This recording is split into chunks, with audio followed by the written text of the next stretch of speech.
자, 이번 시간에는 엑서사이즈 9번 작업을 해보도록 하겠습니다. 여기를 통해서 엑서사이즈 9번 솔리드웍스 파일을 불러오고요. 여기서 빠르게 신규 밀링, 솔리드캠 신규 밀링 넘어가서 확인.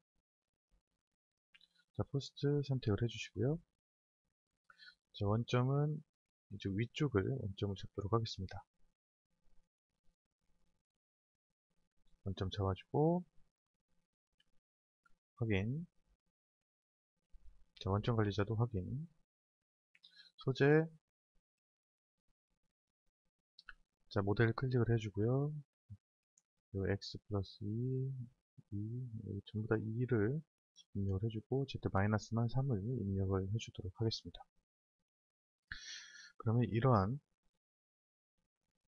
소재가 나타나고요. 캐드 모델로 박스 추가 선택을 해주고 확인. 타겟 선택을 하고요. 자, 모델 선택을 해주고 확인. 밀링 파트 데이터도 확인. 이런 식으로 초반에 작업을 완료를 하고요. 자, 여기에서 2.5D 윤곽 작업을 추가를 하도록 하겠습니다. 도형에서 신규. 자, 이쪽 아래쪽입니다. 그 모델의 모서리 선택을 해주시고요.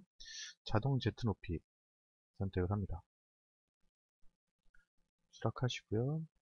도형 다 선택했기 때문에 확인.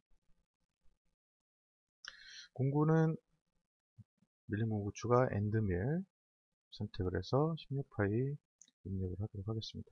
선택. 자, 가공 높이는 상면 높이가 위쪽이기 때문에 상면 높이 찍어주고요. 상면 높이. 자, 가공 높이는 사실상 0이 아니죠. 맨 위쪽입니다. 2mm가 더 크기 때문에 2mm가 더 크기 때문에 윤곽 깊이는 아래쪽입니다. 17mm가 되어야 되죠. 델타는 마이너스 1mm 정도 더 가공하도록 변경을 하도록 하겠습니다. 자, 가공 방법. 자, 보정 사용. 자, 도형 클릭을 해서 자, 공구 위치 확인하시고요.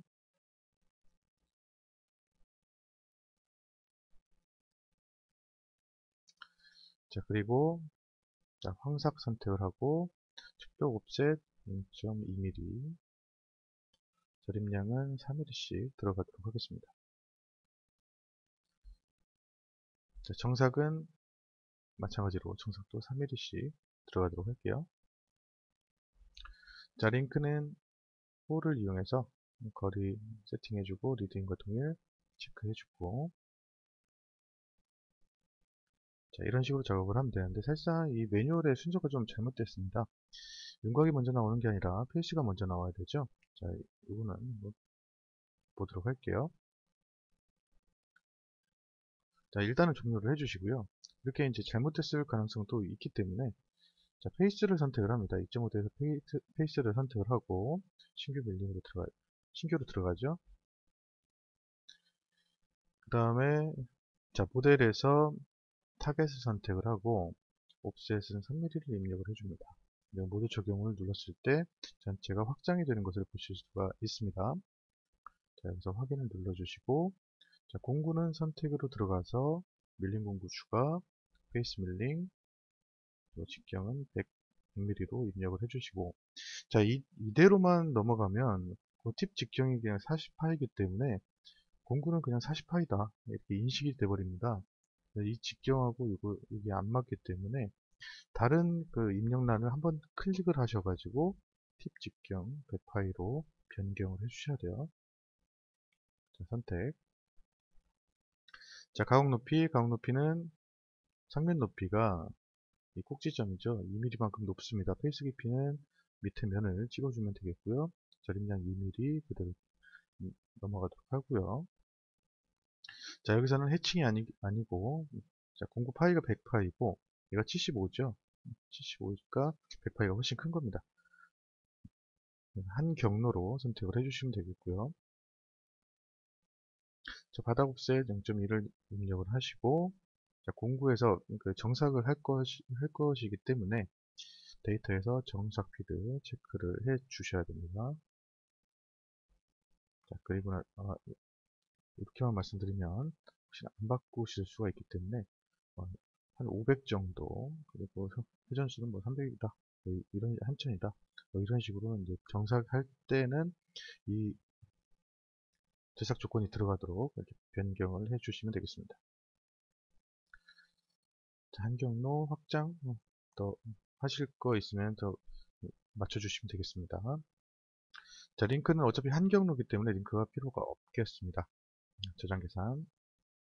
자, 상면 높이는 그 윗면 높이보다 위에 있다라고 나오는데요. 그거는 뭐 당연한 겁니다. 예 누르시면 되겠고요.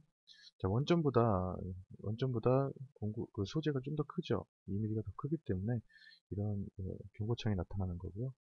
상관없습니다. 어차피 요거에 맞게 작업을 했기 때문에 상관이 없습니다.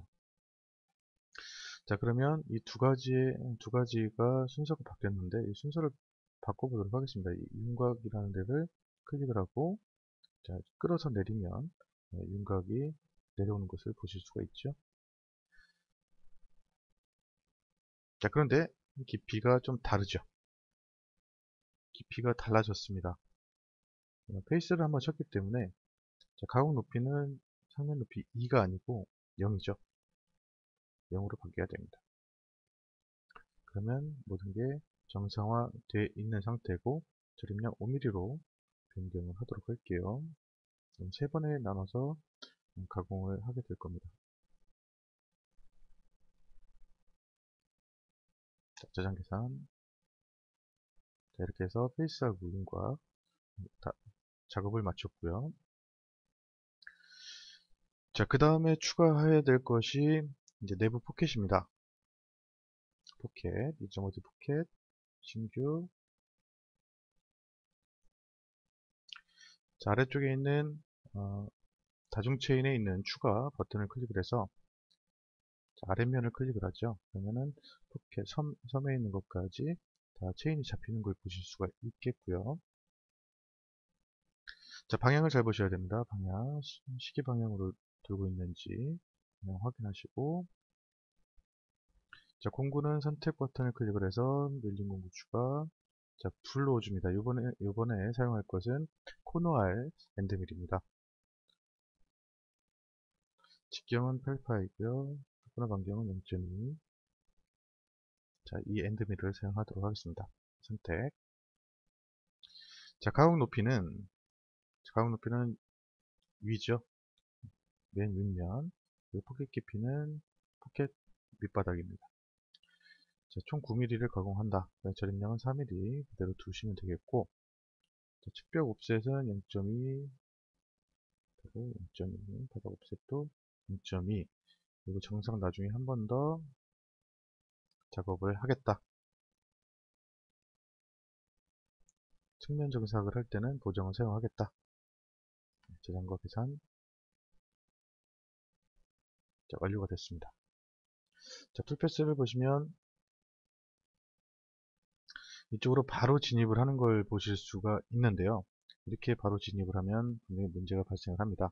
그래서 링크에서 평면도를 보시고 이쪽으로 진입을 하기 때문에 현재 여기서 램핑을 헬리컬로 변경을 해주시고, 데이터에서는 반경을 3mm로 변경을 하고, 자, 이쪽이 좀 넓은 구간을 찍어 주시는 게 좋습니다.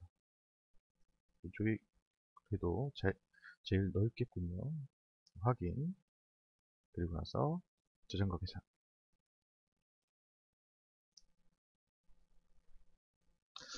자, 만약에 뭐 리드인 반경이 좀 뭐 길거나 뭐 좁다라고 뭐 이렇게 나오면은 요 영역이 좀 좁아서 그런 겁니다. 영역이 좀 좁아서 그런 거니까 아래쪽으로 좀 내려서 이 헬리컬로 들어가는 영역을 조금 더 넓혀주시면 그런 그 에러 그 경고창들이 나오지 않습니다. 자, 시뮬레이션 한번 볼까요? 자, 솔리드 검증. 천천히.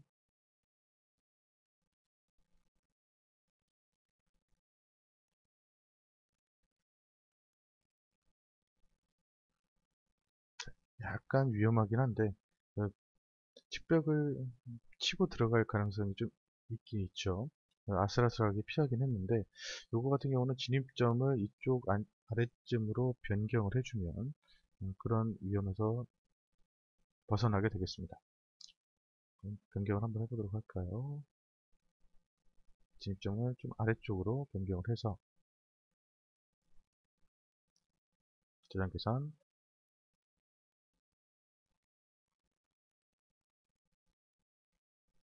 자, 이렇게 되면 자, 시뮬레이션을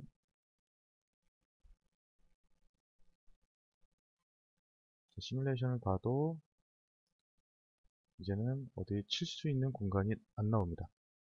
좀 안전한 영역 속에서 헬리컬이 진입하는 것을 확인하실 수가 있겠습니다. 이 종료 버튼을 눌러주시고요.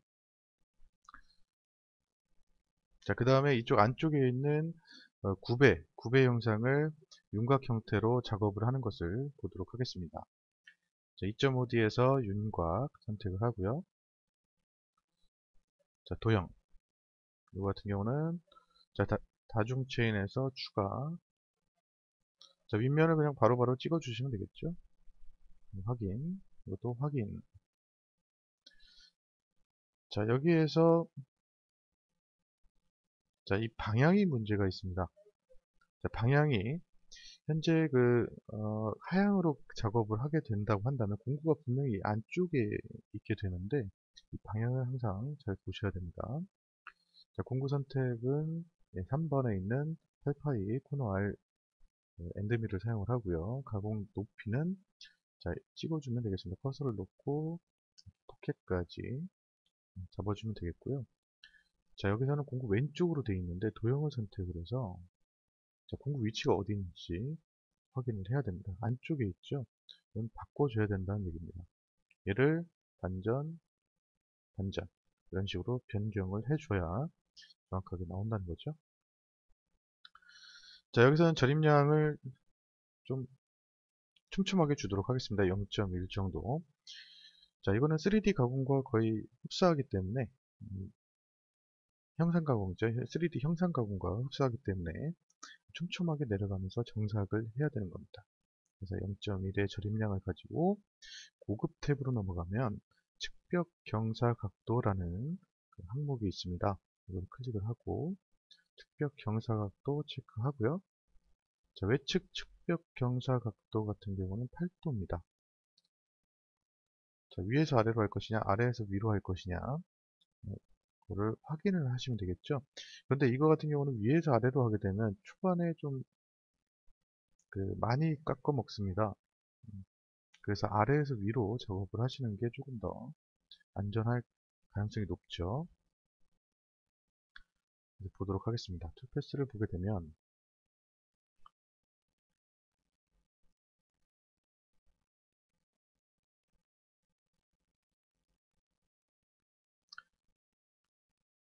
자, 이게 정삭 개념이기 때문에 툴패스 나오는데 좀 시간이 약간 걸리죠. 자, 보시면 아시겠지만 맨 처음에 내려가서 이쪽으로 들어가면서 점점점점점을 깎고 들어가는 겁니다. 그래서 맨 처음에는 총 16mm, 아니 9mm의 엔드밀이 전체를 다 가공을 하고 그 다음에 0.1씩 깎여 나가면서 점점점 낮아지는 그런 형태가 되겠죠. 이게 조금 더 안전하게 가공이 될 것입니다. 시뮬레이션 보도록 하죠. 솔리드 검증.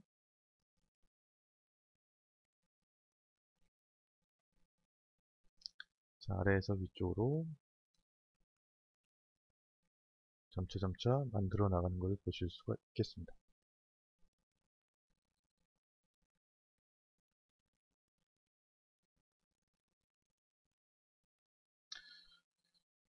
자, 이렇게 해서 안쪽에 있는 측벽 경사 각도까지 완료를 했습니다.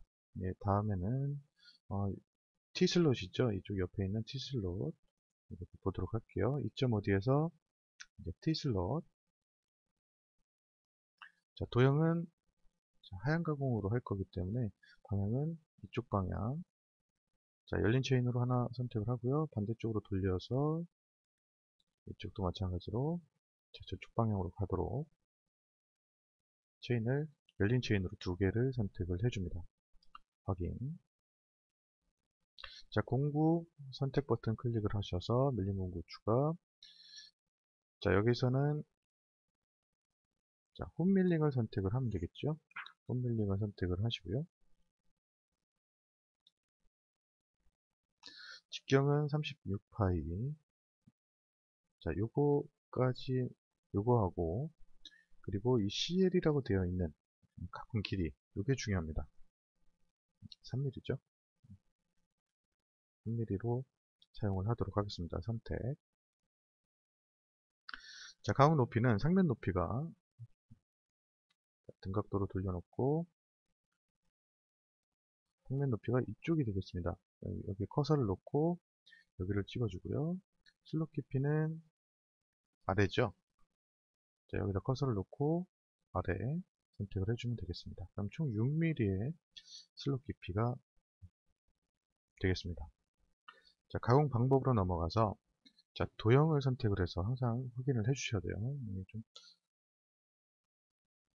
잘못될 가능성은 항상 있습니다. 선택을 하시면서 자, 여기서는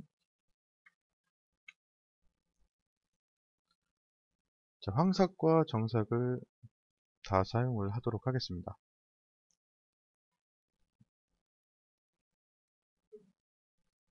측벽 옵셋 0.2, 상한 옵셋 0.2, 바닥 옵셋 0.2로 세팅을 하고요. 그리고 정삭 체크해서 상면, 측면, 바닥 전부 다 선택을 해준 상태에서 가공 깊이 오버랩은 2mm다. 자, 위에 그 가공은 위에서 아래로 아래 형태로 작업을 한다. 이렇게 해주시면 되겠습니다.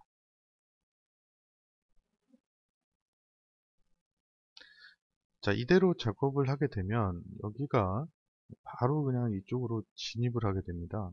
이 진입 구간이 자, 저장 계산을 통해서 어떤 식으로 진입을 하는지 한번 보도록 할게요. 자, 보시면 아시겠지만 그냥 여기에 그 모델이 있는데도 불구하고 그냥 바로 진입을 해버리는 이런 현상이 발생을 하죠. 자, 솔리드 시뮬레이션.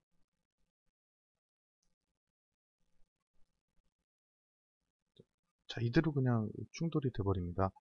그래서 이런 거 같은 경우는 좀 늘려줘야 되겠죠. 확장을 해줘야 될 필요가 있습니다. 그래서 탄젠트 확장은 12mm 이렇게 체크를 해주시면 되겠습니다. 길이는 일단은 0으로 두고 리드인과 동일 체크를 해주시고요. 지정과 계산 전체가 더 늘어난 것을 보실 수 있고 시뮬레이션을 통해서 솔리드 검증 자, 이번에는 안 걸리죠. 정확하게 안 걸리는 걸 볼 수가 있습니다. 올라갔다가 다시 처음으로 돌아가서 진입을 하고요. 진입을 하고 가공을 하고요. 이렇게 순서대로 작업을 하는 것을 보실 수가 있습니다. 그래서 이런 T슬롯 같은 경우는 진입을 항상 신경을 써주셔야 된다는 거 기억을 해 두시면 되겠습니다. 자, T슬롯 종료를 하시고요. 나머지 그 부분에 대해서 작업을 해보도록 하겠습니다. 나머지는 이제 홀 작업이 남았죠. 홀 작업에서 자, 2.5D 드릴 작업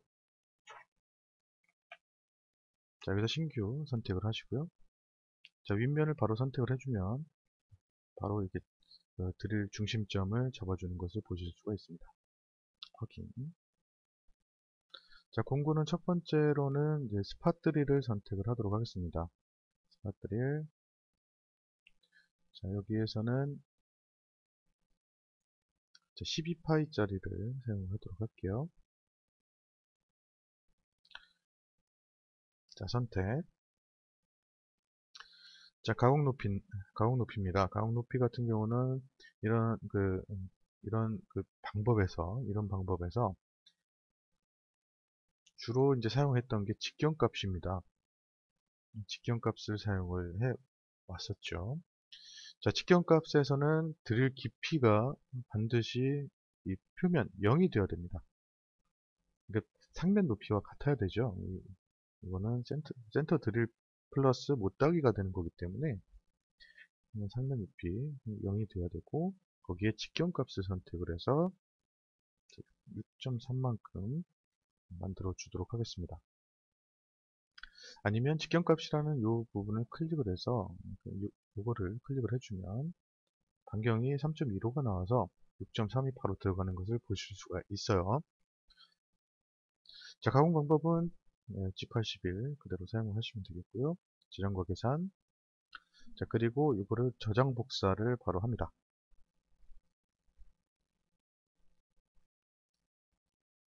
자, 그러면 어쨌든 그 도형은 같은 도형을 사용을 하는 거고요. 자, 공구는 선택을 해서 밀린 공구 추가 드릴.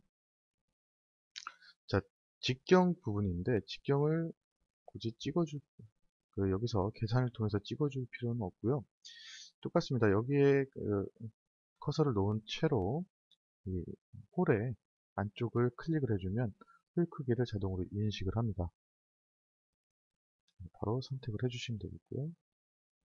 가공 높이, 여기서는 상면 높이가 0이고요. 드릴 깊이는 관통이죠. 완전히 관통입니다.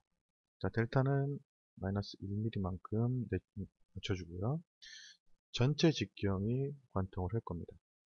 가공 방법은 G83, 데이터는 절임량을 2mm씩 내려가도록 하겠습니다. 확인. 그리고 저장과 계산. 자, 깊이 좌표계는 아래면 높이보다 낮습니다 라고 되어 있는데요. 이거 같은 경우는 처음에 원점 관리자에서 파트 화면 높이, 설정했던 파트 화면 높이 때문에 그렇습니다. 그거는 어차피 사용자가 알고서 무시하는 거기 때문에 상관이 없습니다. 어쨌든 관통이 되는 것이기 때문에 상관이 없는 부분이죠. 자, 이렇게 관통을 시키고, 굳이 뭐 여기까지 관통을 안 시켜도 된다 라고 생각을 하시면 여기까지 관통을 시킨 다음에 뒷면은 페이스 밀링으로 쳐내면 되겠습니다. 자, 이렇게 해서 주로 여기서 이제 보셔야 될 것은 T슬롯 기능이죠. T슬롯 기능을 하고, 그리고 자, 이거 구배 영상과 T슬롯 두 가지를 중점적으로 보시면 되겠습니다. 나머지는 그냥 이런 식으로 작업을 한다. 앞에 작업했던 것과 다르지 않다. 이렇게 생각을 하시면 되겠습니다. 이 두 가지만 더 집중적으로 보시면 되겠어요. 자, 이상으로 엑서사이즈 9번에 대한 작업을 마치도록 하겠습니다. 감사합니다.